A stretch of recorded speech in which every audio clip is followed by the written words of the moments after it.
Oi, pessoal, e aí?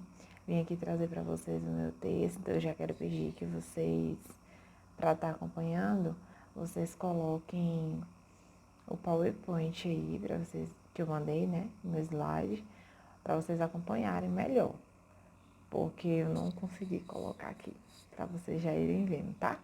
Então vamos começar? Estou aqui para poder apresentar a minha temática, que é o eixo 3, né, da cartilha de referência de atuação do psicólogo nos serviços hospitalares do SUS. O meu tema vem trazendo como título a atuação da psicologia nos hospitais. Bom, atualmente se usa como pré-requisito da maioria das instituições hospitalares que o profissional da psicologia, ele tem uma titulação. Então, o profissional da psicologia dentro dos hospitais, ele vem crescendo gradativamente. Alguns autores, como Rodrigues Marim, eles afirmam que a psicologia hospitalar é a interseção de contribuições educativas, científicas e de atuação profissional, que as diversas disciplinas psicológicas fornecem para possibilitar uma melhor assistência aos pacientes no contexto hospitalar.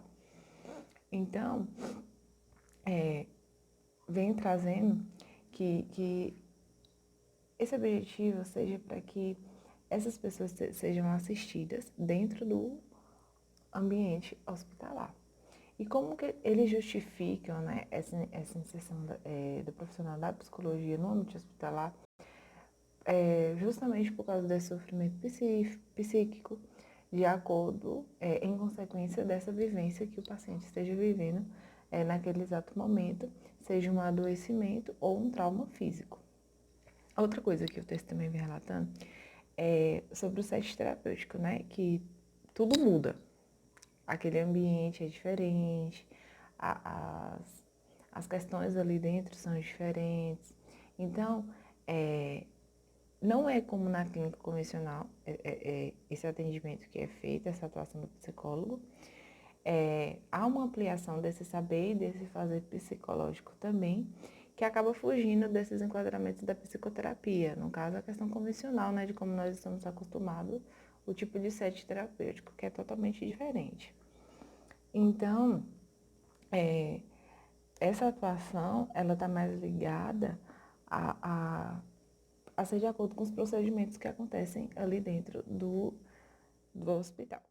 Bom, a escuta clínica do psicólogo hospitalar, ela é ampliada em 3 diferentes grupos de atenção: a pessoa assistida, os familiares e a instituição. Ou seja, essa tríade, ela se configura numa questão muito essencial, pois essas instituições de saúde, elas atuam assim, no foco no paciente com a ajuda da família também, né? Ou seja, essa família, ela ajuda nessa extensão dessa dor emocional, e aí é onde o psicólogo ou a psicóloga, ele conta com esse membro familiar para poder estar trabalhando essa questão emocional do paciente. Aí eu tinha colocado, né, que na instituição a saúde de saúde, a demanda de atendimento psicológico é inversa. Geralmente são os profissionais, enfermeiros, médicos, fisioterapeutas, assistentes sociais, que solicitam uma avaliação e um acompanhamento psicológico desses pacientes. Muitas vezes sem nem o paciente saber que necessita dessa avaliação. E aí,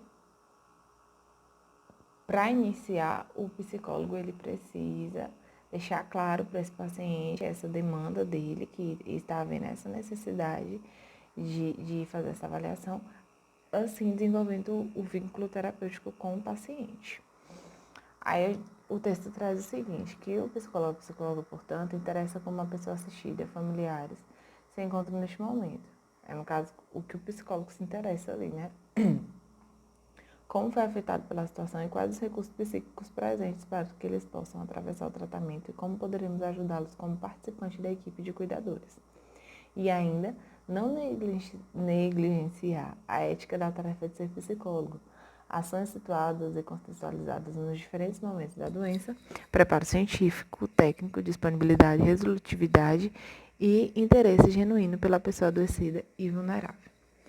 E aí, quando o psicólogo ele chega ao hospital, ele já encontra uma rotina instalada, né? Porque o paciente tem seus horários de medicamentos, seus horários dos exames, a hora que o médico passa para poder estar fazendo a avaliação. Então, quando o psicólogo chega, já tem uma rotina instalada para esse paciente. Muitas das vezes, o paciente está ali, é livre, e aí, naquele momento, é solicitado algum tipo de exame, algum tipo de procedimento que precisa ser feito no paciente. Então, nós devemos estar preparados para isso também, né? Que tudo pode mudar. Como a gente tinha falado, eu tinha falado anteriormente, o setting terapêutico é totalmente diferente do que nós estamos acostumados a ver a forma convencional da clínica, né? E aí você pode se perguntar, mas quais são as especificidades dos atendimentos psicológicos nas enfermarias e nos diferentes espaços do hospital? Como atuar clinicamente nesse espaço tão compartilhado quanto saberes? Então, inicialmente, nós devemos saber como está o estado emocional e orgânico do paciente nesse momento, estabelecer as modalidades de intervenção para cada pessoa assistida, sendo família ou paciente, e nessa situação considerar algumas coisas que eu vou estar lendo aqui para vocês. A disponibilidade da pessoa assistida para esses atendimentos, o que eu tinha falado, né? Porque tem uma rotina estabelecida lá dentro. A adaptação do set terapêutico.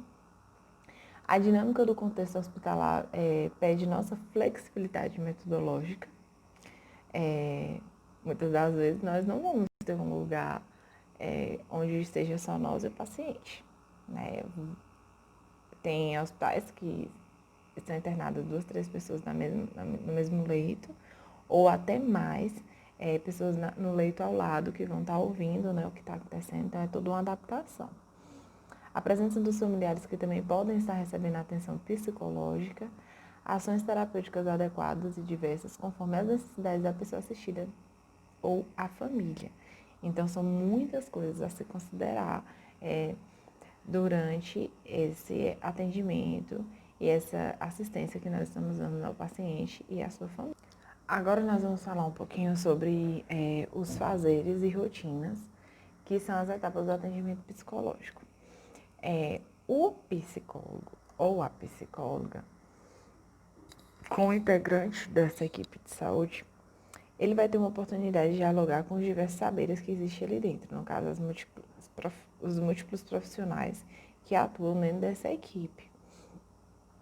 E, no caso, eles vão estar conversando sobre os acontecimentos da enfermaria, como aquele paciente tem se desenvolvido enquanto está ali.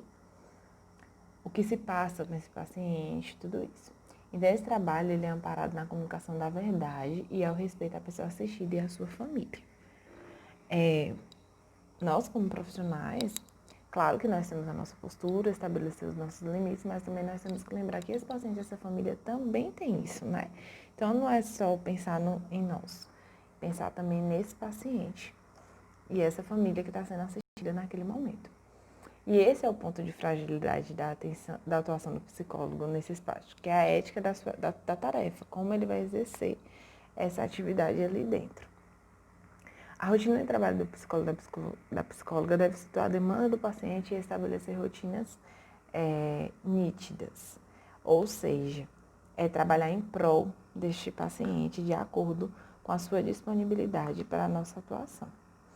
O primeiro contato com o paciente deve acontecer de uma forma muito espontânea e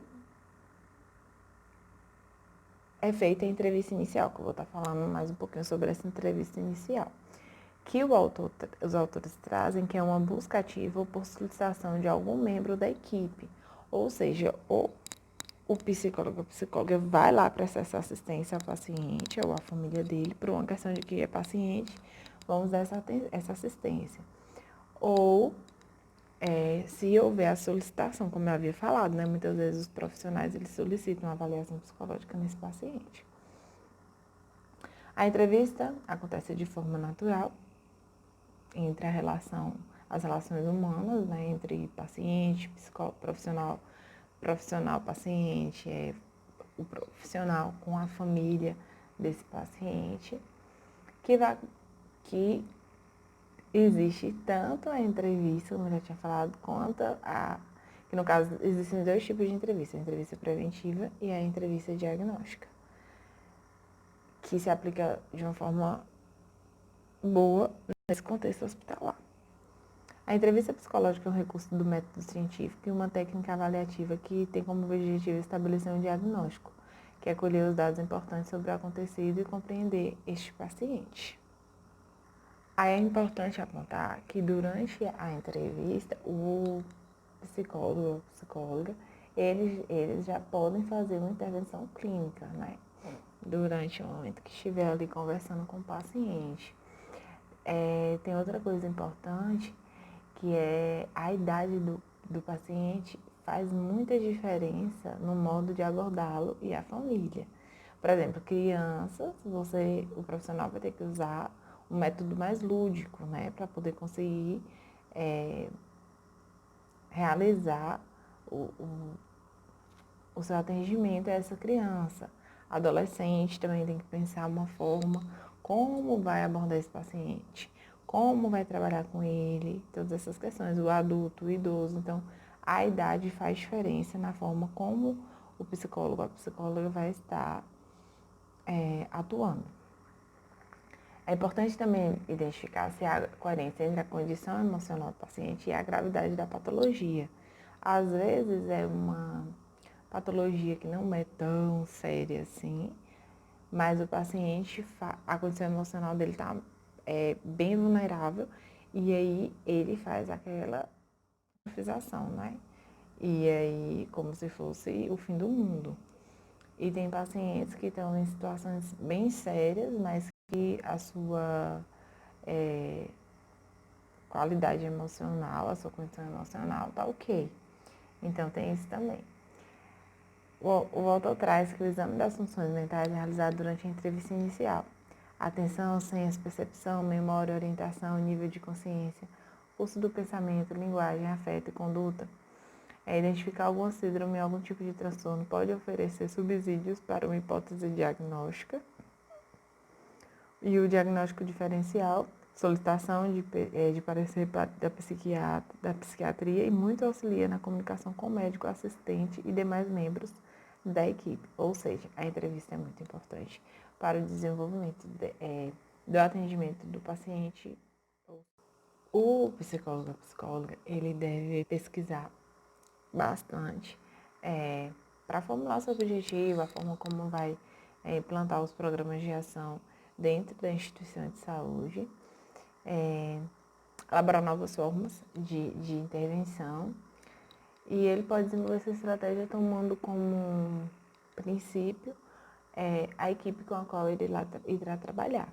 Por exemplo, não adianta de nada eu contar com um certo tipo de profissional na minha intervenção se aquela instituição não oferece esse tipo de atendimento lá.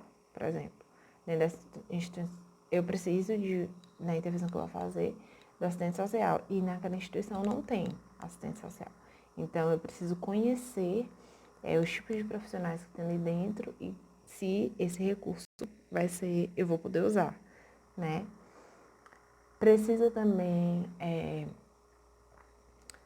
ver como é que qual é a patologia, como essa patologia acomete o paciente que receberá o atendimento psicológico, né? Porque tem patologias e patologias, pacientes e pacientes, famílias e famílias, no caso, como o paciente vai reagir a essa patologia. Tem pacientes que levam numa boa, vamos lá, e tem pacientes que não. Às vezes o paciente leva numa boa, a família não, ou o paciente não e a família sim, então tem todas essas questões.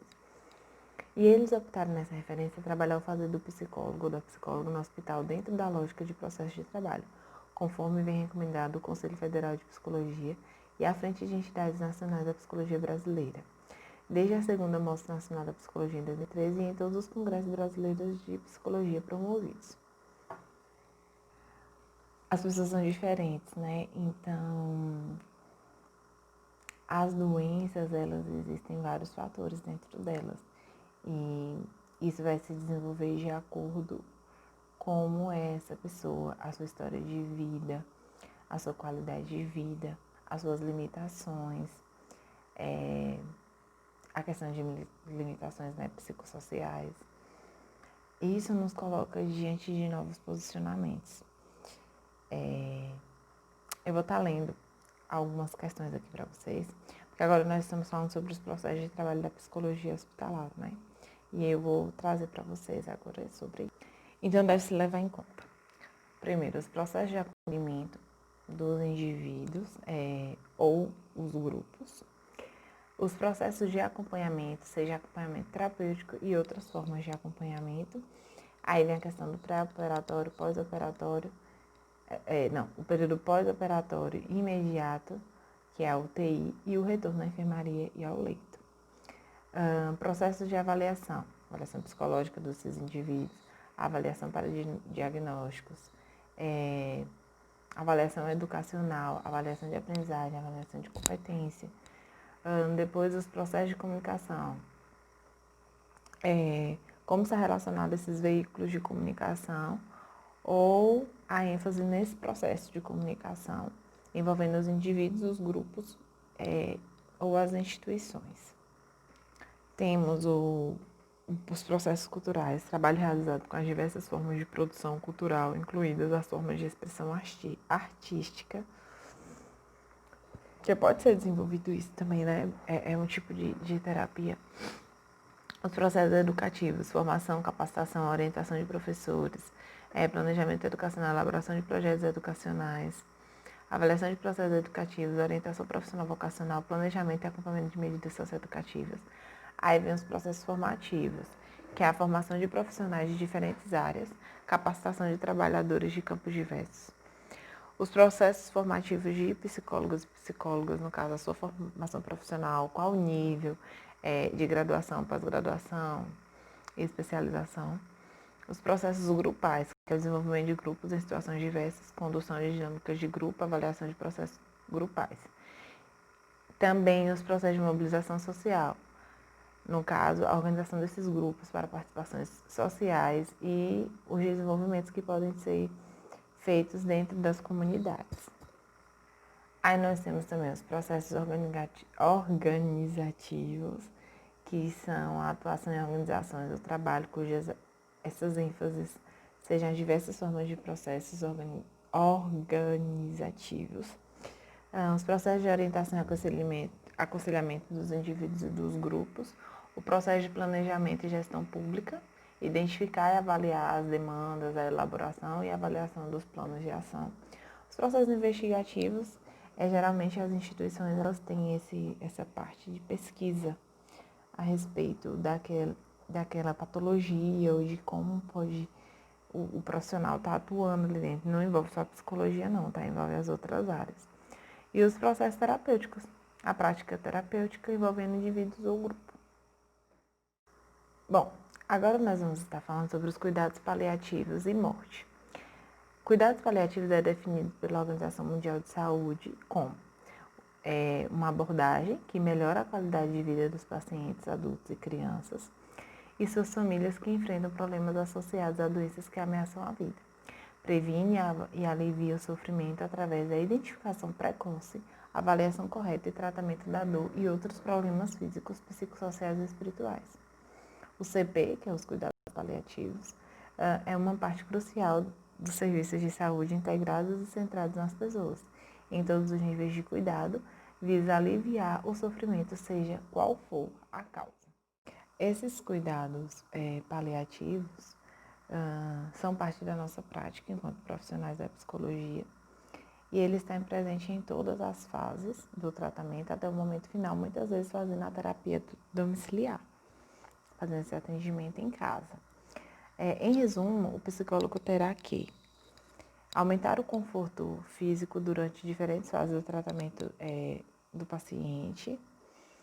pacientes, atender às necessidades psicológicas, sociais e espirituais, atender às necessidades dos familiares e dos cuidadores, responder aos desafios da tomada de decisão clínica e a ética em CP, os cuidados paliativos, para o médico a hora de parar com procedimentos desnecessários, seguindo os protocolos já estabelecidos. Implementar e coordenar equipes de cuidados paliativos e promover autoconhecimento e desenvolvimento. É de fundamental importância para o psicólogo, o profissional da psicologia, conhecer a rede de atendimentos e compreender a política pública daquela certa instituição e essa política em todas as esferas, seja municipal, estadual ou federal. Porque é preciso, né, entender os atendimentos hospitalares, que os atendimentos hospitalares eles podem ir além da intervenção no momento da internação daquela pessoa. Psicóloga que trabalha em um hospital de referência, por exemplo, em relação à saúde da mulher, precisa conhecer a rede de serviços que envolvam toda a complexidade deste atendimento. Nesse caso, é importante sabermos que todos os hospitais devem ter uma equipe responsável para preenchimento da ficha de notificação compulsória. Estamos falando sobre notificação compulsória agora.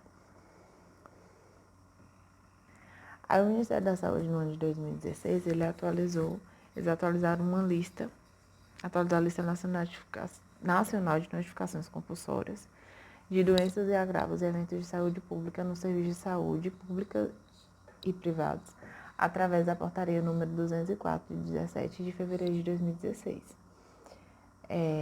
Artigo 2 o artigo 2 diz assim: para fins de notificação compulsória de importância nacional serão considerados os seguintes conceitos: agravo, qualquer dano à integridade física ou mental do indivíduo provocado por circunstâncias nocivas, tais como acidentes, intoxicações por substâncias químicas, abuso de drogas ou lesões decorrentes de violências interpessoais, como agressões e maus tratos e lesão provocada. Autoridade de Saúde, o Ministério da Saúde e a Secretaria de Saúde dos Estados, Distrito Federal e municípios, responsáveis pela vigilância em saúde em cada esfera de gestão do Sistema Único de Saúde, o SUS. Então é isso, pessoal. Espero que tenha ficado aí compreendido. Eu tentei fazer o vídeo da menor forma possível. O texto é longo, então se vocês ficaram com alguma dúvida ou vocês tiveram mais interesse a respeito, vocês podem estar lendo. Eu mandei o PDF, tá no grupo lá, esse eixo 3, porque ele é bem grande, então eu tentei resumir mais para o vídeo não ficar tão grande. Valeu, até a próxima.